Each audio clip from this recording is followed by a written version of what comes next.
प्यारे देशवासियों, आप सभी को जय भीम, जय भारत, जय संविधान। 14 अक्टूबर को विजयदशमी के रूप में पूरे देश में मनाया जाता है। हमसे इतिहास छुपाया गया।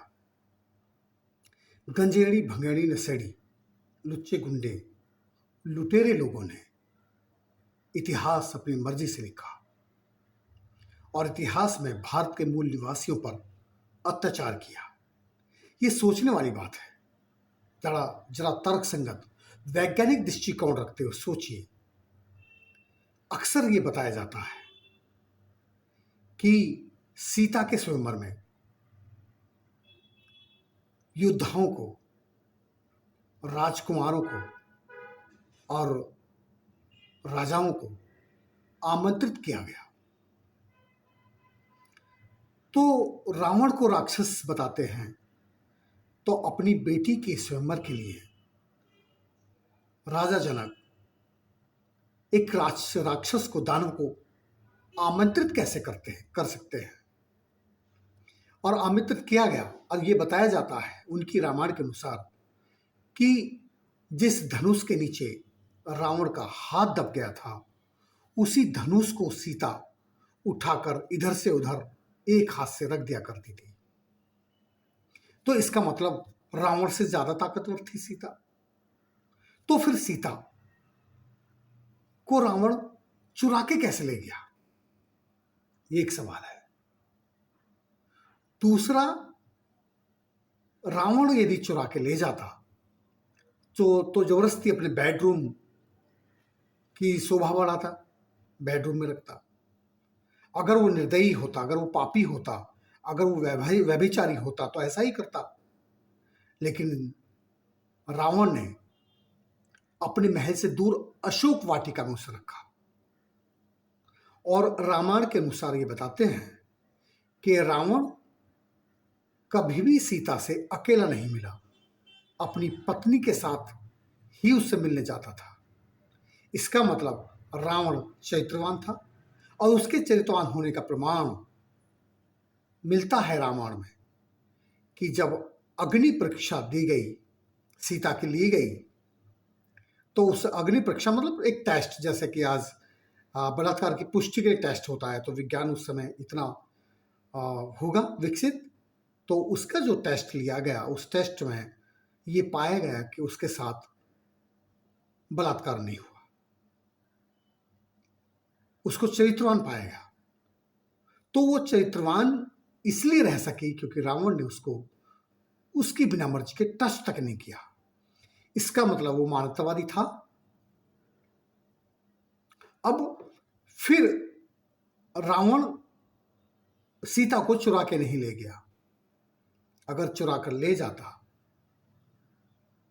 तो फिर वो अशोक वाटिका में नहीं रखता। सीता खुद अपनी मर्जी से गई। इसका मतलब राम और लक्ष्मण व्यभिचारी थे। उन्होंने रावण की बहन के साथ बलात्कार किया, और नाक काटने का मतलब बलात्कार ही है। तो सीता अपने पति, अपने देवर को सबक सिखाने की वजह से खुद रावण के साथ गई,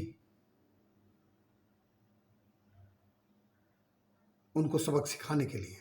रावण ले जाना नहीं चाहता था, अपनी मर्जी से गई। तो फिर रावण ने पराई स्त्री को कैसे सुरक्षित रखा जाता है, ये रावण से सीखना चाहिए।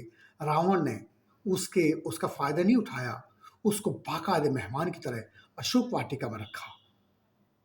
इसका मतलब वो चरित्रवान था, हिंसावादी नहीं था, अहिंसावादी था, बौद्ध राजा था। और बृहद्रथ की हत्या इतिहास में मिलता है पुष्यमित्र शुंग ने की। पुष्यमित्र शुंग ही राम हैं और बृहद्रथ ही आखिरी बौद्ध राजा है, 10वां राजा है। यानी कि इससे पहले 9 राजाओं की हत्या मनुवादी लोग कर चुके थे और 10वें राजा के पर भी उन्होंने विजय प्राप्त की थी। तो निकृष्ट भ्रष्ट लोग, गैर बराबरी पर आधारित लोग जिनकी व्यवस्था है, वो लोग इसको इस तरह मनाते हैं कि उन्होंने मानवता की हत्या कर दी परमानेंट। जो बुद्ध धर्म के प्रचार प्रसार से मानवता कायम हुई थी, तो बौद्ध राजाओं की हत्या की, यानी 10 राजाओं की हत्या की, इसलिए 10 रावण यानी कि 10वां रावण को मारा गया, इसलिए उसको 10 शीश लगाए जाते हैं। इस तरह लोग मनाते हैं। तो हमें इस तरह नहीं मनाना चाहिए। हमें इसको इस तरह मनाना चाहिए कि विजयदशमी यानी आज के दिन हिंसा पर अहिंसा ने विजय प्राप्त की थी।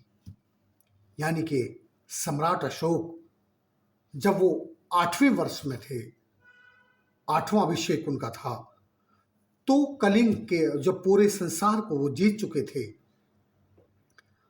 और जब वो कलिंग की लड़ाई का वो नेतृत्व कर रहे थे, कलिंग के राजा से लड़ रहे थे, तो उनके नेतृत्व में युद्ध चल रहा था और वो अपने राजमहल में थे। तो एक सेना का सिपाही या सेनापति उन्हें आकर बताता है कि साहब, कलिंग का राजा मारा गया। तो सम्राट अशोक बहुत खुश हुए, बड़ी खुशी हुई, अरे वाह, हम तो युद्ध जीत गए। लेकिन सिपाही ने सर झुकाकर कहा, साहब अभी तक किले का दरवाजा नहीं खुला है। तो सम्राट अशोक ने क्या हुआ, ठीक है, हम खुद किले का दरवाजा कल खोलेंगे। हजारों सेनाओं के साथ जब सम्राट अशोक कलिंग के किले के सामने पहुंचते हैं और जय जयकार सम्राट अशोक के लोग कर रहे होते हैं, और दरवाजे के पास जैसे पहुंचते हैं और उसका किले का दरवाजा खुलता है, तो वहां की राजकुमारी घोड़े पर सवार होकर हाथ में नंगी तलवार लेके खड़ी होती है, और वो आह्वान करती है अपने पीछे सारी सेना, जितनी फौज थी सब महिलाओं की थी, सबके हाथों में तलवारें थी, और वो कहती है कि तुम्हारे सामने दुश्मन खड़ा है, तुम्हें जिसने विधवा बनाया है, तुमसे भाई छीने हैं, तुम्हारे पिता छीने हैं। तो रानी की जय जयकार, राजकुमारी की जयकार के नारे लगते हैं, और वो बिल्कुल सम्राट अशोक नजर झुका लेते हैं। वो पूछते हैं कि तुम कौन हो रानी? तो कहती है तुम मेरे पिता के हत्यारे हो। और सम्राट अशोक ने कहा, मैं महिलाओं पर हथियार नहीं उठाता। तो वो कहती है, नहीं, तुम्हें हमसे युद्ध करना होगा। अगर तुम्हें किले में प्रवेश करना है तो तुम्हें हमसे युद्ध करना होगा, हमें युद्ध में परास्त करना होगा, तभी तुम इस किले के अंदर दाखिल हो सकते हो। तो सम्राट अशोक ने कहा, नहीं, ये मेरे धर्म के खिलाफ है। तो राजकुमारी कहती है, तुम धर्म की बात कभी समझी तुमने? किससे कहते धर्म? तुमने इतने लोग मार दिए, तुमने किसी का भाई छीन लिया, तो तुमने किसी का पति छीन लिया, किसी का पति छीन लिया, तुम धर्म की बात करते हो?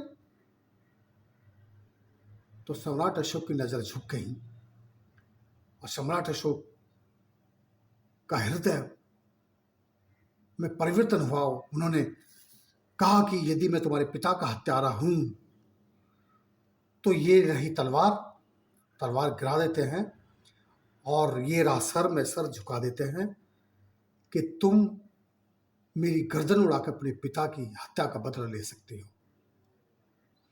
तो रानी कहती है कि हम भी निहत्थे पे वार नहीं करते। वहीं से राजा सम्राट अशोक के हृदय में एक बड़ा परिवर्तन हुआ, और उन्होंने कहा कि हम आज से ये निर्णय लेते हैं, हम एक कसम खाते हैं कि हम जीवन में अब कोई युद्ध नहीं लड़ेंगे। तुम सुरक्षित रहो।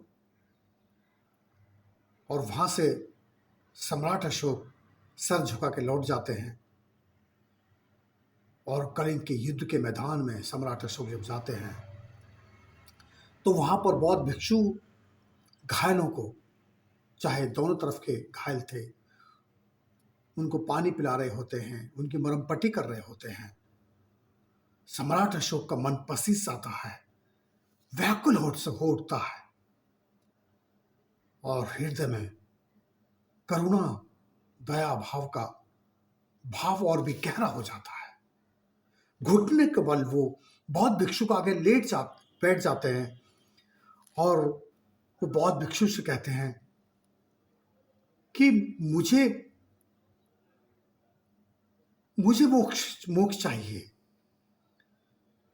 मुझे संतुष्टि चाहिए, मुझे वो मार्ग बताइए, भिक्खु मुझे वो मार्ग बताइए। अब भिक्खु कहते हैं तुम्हें तो बौद्ध मार्ग पे, बौद्ध के धम्म मार्ग पर चलकर ही तुम्हें शांति मिलेगी। वहीं से वो बौद्ध धर्म के अनुयायी हो जाते हैं, और अनुयायी नहीं हो जाते बल्कि बस कि उसके प्रचारक बन जाते हैं। और जितना भी उन्होंने जीता था, रियासतों को, देशों को, सबको स्वतंत्र कर देते हैं। यहां तक कि अपने राज्य में जितना भी सेनाएं थी, सबको युद्ध के लिए रोक देते हैं, यानी कि कोई युद्ध नहीं लड़ेगी सेना। और उस अपनी सेना का इस्तेमाल वो नगरों के विकास के लिए करते हैं, यानी कि फिर वो जो सैनिक हथियार से लड़ रहे थे, वो औजारों से सड़कों का, भवनों का निर्माण और नलकूप उनका, तालाबों का और कुओं का निर्माण में वो सेना लग जाती है। इसलिए उनको प्रियदर्शी राजा कहा गया, इसलिए उन्हें अहिंसा का पुजारी कहा गया, इसलिए हिंसा पर अहिंसा की विजय प्राप्त का दिन है 14 अक्टूबर, विजयदशमी। यदि आपको मनाना है तो सम्राट अशोक की जीत हिंसा पर अहिंसा के विजय के रूप में मनाइए, इस तरह मनाइए। धन्यवाद। जय भीम, जय भारत, जय संविधान।